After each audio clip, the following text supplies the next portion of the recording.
Bom dia, sexta-feira chegou, o fim de semana se aproxima e eu queria trazer mais uma reflexão para mim e para a sua vida neste dia.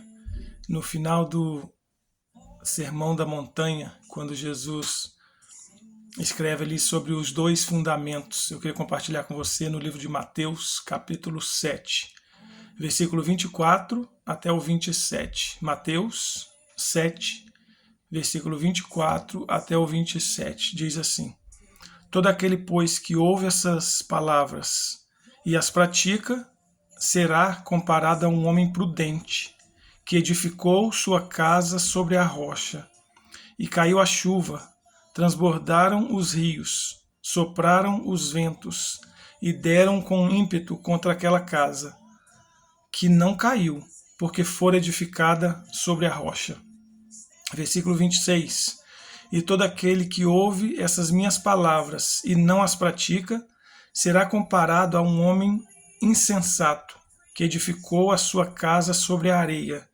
E caiu a chuva, transbordaram os rios, sopraram os ventos, e deram com ímpeto contra aquela casa, e ela desabou, sendo grande a sua ruína. Eu queria deixar essa pergunta para mim e para você. Quem que nós temos sido diante da palavra do Senhor? O prudente ou o insensato? Nós temos ouvido a palavra do Senhor e temos praticado? Ou nós temos ouvido a palavra do Senhor e ignorado e deixado de lado e feito como os escribas, que só liam a palavra e ensinavam, mas não sabia praticar? Realmente, irmãos, é um desafio a gente seguir a palavra do Senhor, a gente obedecer a palavra do Senhor. Nós, como seres humanos, nós já nascemos caídos por causa do pecado. Desde quando Adão e Eva pecaram naquele jardim do Éden, nós nascemos já com instinto de pecado dentro de nós. A nossa carne, ela deseja toda hora, todo dia, aquilo que desagrada a Deus. Por quê? Porque o pecado entrou no mundo. Porque o pecado habita em nós. Mas nós que conhecemos Jesus, nós que temos a palavra dele como direção, como luz para o nosso caminho, como lâmpada para os nossos pés, nós temos também o Espírito Santo. O Espírito Santo habita dentro de nós.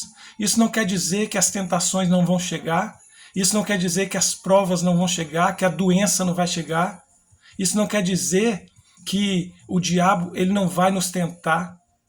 O próprio Jesus, quando ele nos deixou no livro de Mateus, capítulo 6 também, como que nós devemos orar: Pai nosso que estás no céu, santificado seja o teu nome, venha a nós o teu reino, seja feita a tua vontade, assim na terra como é no céu. Perdoa os nossos pecados, assim como nós perdoamos aquele que nos tem ofendido. E não nos deixeis cair em tentação. Ou seja, a tentação ela nos rodeia, ela vai nos rodear enquanto nós vivemos neste mundo. Mas a diferença é, nós temos construído a nossa casa aonde? Na areia ou na rocha?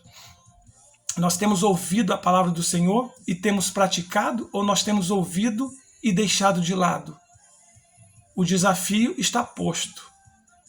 Ouvir a palavra do Senhor e praticar. Buscar, orar, buscar santificação, pedir ao Espírito Santo que nos capacite, que nos encha do Espírito dele a cada dia. Esses dias eu estava pensando sobre como nos encher do Espírito Santo. E eu conversando em casa aqui com minha esposa e meus filhos, eu estava dizendo que é como um copo de água. É como um copo de água que a gente pega e enche ele de água pela manhã, enche ele de água. Mas a gente vai beber, a gente vai precisar da água. E a gente começa a beber e vai desvaziando. E se a gente não repor essa água, outra coisa vai entrar aqui. Ou seja, se a gente ora pela manhã, sai por aí no nosso dia para trabalhar, para estudar, fazer o que nós devemos fazer no dia, o que nós temos os afazeres a fazer, mas se nós nos desligarmos de Deus, nós vamos perdendo. Automaticamente nós vamos perdendo. Então nós temos que nos encher dia após dia, hora após hora, buscar o Senhor, pedir a Ele que nos encha, que nos complete, porque não tem como nós estarmos cheios do Espírito Santo de Deus e o diabo ter vez dentro de nós. Não tem. Então a única opção que nós temos é ser completamente cheios do Espírito Santo de Deus, vigiarmos em tudo que formos fazer, para que o diabo não tenha vez. Porque a palavra do Senhor diz: resistir o diabo e ele fugirá de vós. Vamos resistir o diabo, porque ele vai fugir de nós. Nós somos cheios do Espírito Santo, nós temos autoridade, nós temos o Espírito Santo de Deus que habita dentro de nós. Jesus falou que grandes coisas nós faríamos, coisas maiores do que Ele. Que desafio é esse? Meu Deus, tem hora que eu me pergunto, como assim, Jesus? Mas o segredo é buscarmos. Então está proposto o desafio para mim e para você, nesse dia de hoje, para nos enchermos de Deus, resistirmos o diabo e ele fugirá de nós. Em nome de Jesus. Que Deus abençoe.